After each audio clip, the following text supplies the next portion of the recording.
Good evening. Hasn't this been so much fun? Yes. I love it, and I'm very honored to be here and be asked. So thank you, Jenny, and the Valpo Life, etc. crew.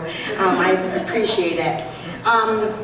So Kat kind of stole my little bit of start, but my question for all of you is, how many of you had the dream of what you wanted to be when you grew up?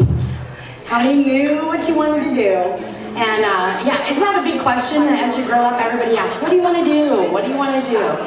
So yes, well, I never had one. I was glad to see a lot of you raise your hands that you don't know what you want to do when you grow up either. But I just never had an idea. In fact, I just kind of felt like that feather from Forrest Gump. You know, there's kind of wherever the wind took me and the feather went, I just kind of went with that and followed that feather. It led me to different jobs in banking, waiting tables. I was a restaurant manager, a corporate trainer, a bartender. And in 2003, I found myself selling State Farm insurance. I had just moved back to the area, and I loved it. Each thing, though, led to the next step and the next step, as I'm sure many of you have found in your own.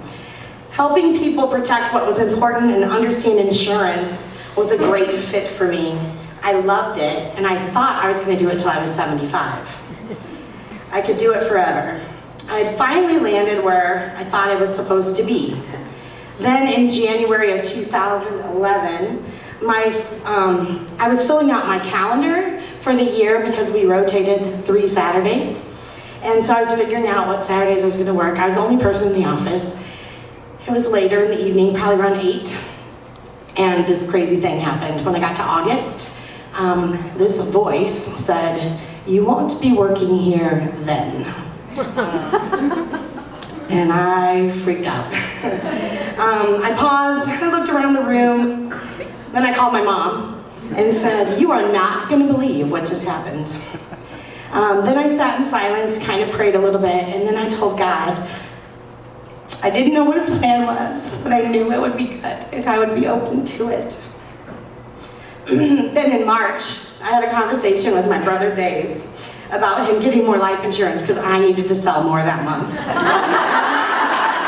And so I went to his house that night to convince him to do it tomorrow. And he said he would. And then he said, "Why don't you consider coming and selling cars with me?" At the time, he was the general sales manager of Team Toyota in Indianapolis Boulevard. And both of my brothers grew up in the car business, and they were both from porters up to managers. And they had been great, successful people in that. And I often asked them, "What about me selling cars? Why can't I do it?" And they said, "Oh, you're gonna hate it.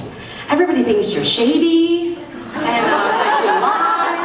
I ran a church for 13 years at church service, so you know that didn't really coincide with who I was or my integrity level. And they said, "And the worst part is you have to scrape cars in the winter." So then I was out for free because you don't make any money. So anyway, we had a great discussion, and I won the contest for the many things sold at the end of the month, and the next day I interviewed for selling cars. That started a leap of faith that I took and a big jump into a career that was full commission. Super scary, right? Let me tell you that I needed that voice to guide me, and I may have never taken this step, so I'm glad, but I'm really, really glad I did. I found out that the car business was the same as my previous jobs. I was able to help people. Everyone comes in with a problem. Some people are worried about their credit, others are paying too much and they need to lower their bill, or the gas is too much in the car they chose. And some need a car for their new drivers in their household. My job is to take all those pieces of the puzzle and put them together to find the best plan. I love listening, and nothing is better than when the tears come or they're overjoyed that they can buy a car on their own, or that they fixed their credit. They came back and done what I asked them to do and what I coached them to do, and their credit went from maybe a 450 to a 700. I mean, is that so exciting to help people like that?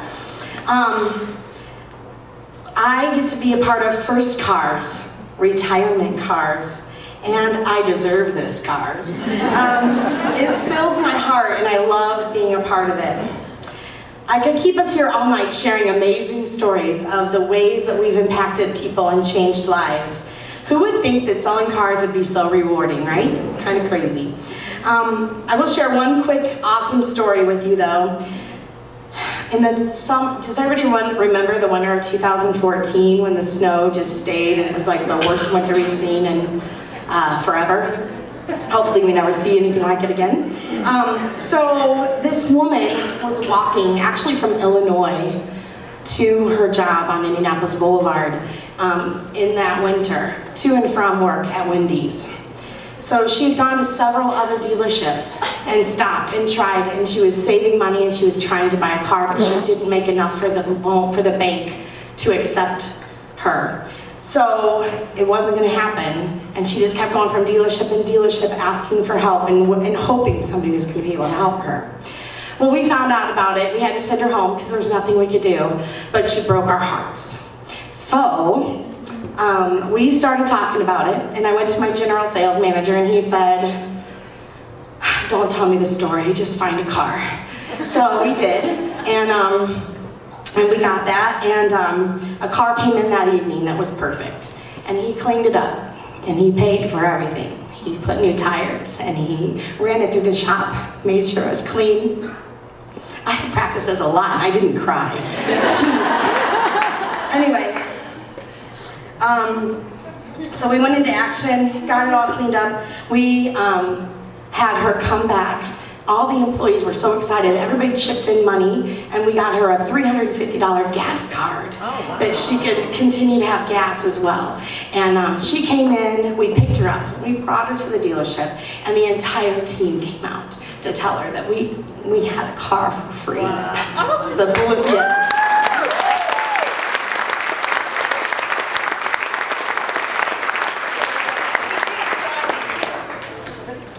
The biggest thing I've learned over the years is that everyone wants to know two things. Every single person in this room wants to know two things. Number one, do you hear me? And number two, do I matter to you?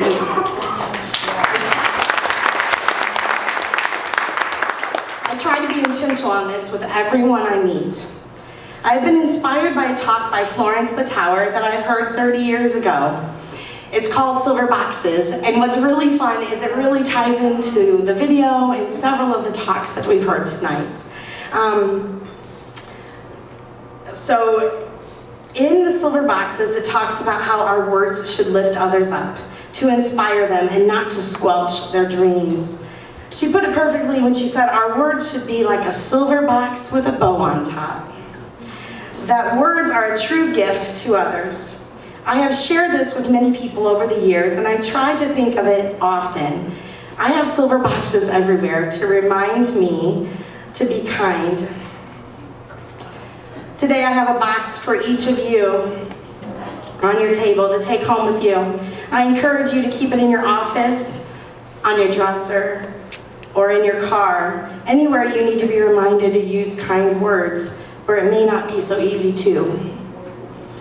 My mom and I have a little joke when we say things that aren't so kind to each other, because that never happens, right? And we say, now that was not a silver box.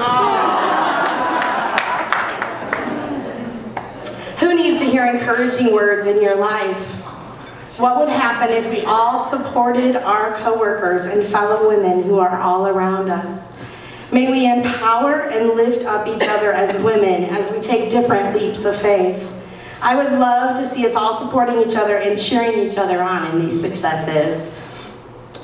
I finally have a dream for myself, and it is to be the #1 car saleswoman in Northwest Indiana. I want to put women in cars. I want to put lots of women and help women get into cars, yes. And I am trusting in the feather, and I believe I've landed right where I should be. I encourage each of you to have a dream, and you feel like taking a leap of faith or following the feather that may not make sense to you. Just do it. I will leave you with this quote from Les Brown. Kat, wherever you are, this one's for you, especially. Your power is beyond your comfort zone. Do something that stretches you beyond what you have previously thought possible, either with your body, your mind, your spirit, or life goals. Nurture within yourself a growth mindset that says, there is more for me. More life, more love, more to learn, more to experience, and more to achieve. Make it okay to get uncomfortable. That is a place to discover the strength and power to create a new you. You have something special. You have greatness within you. Enjoy your box.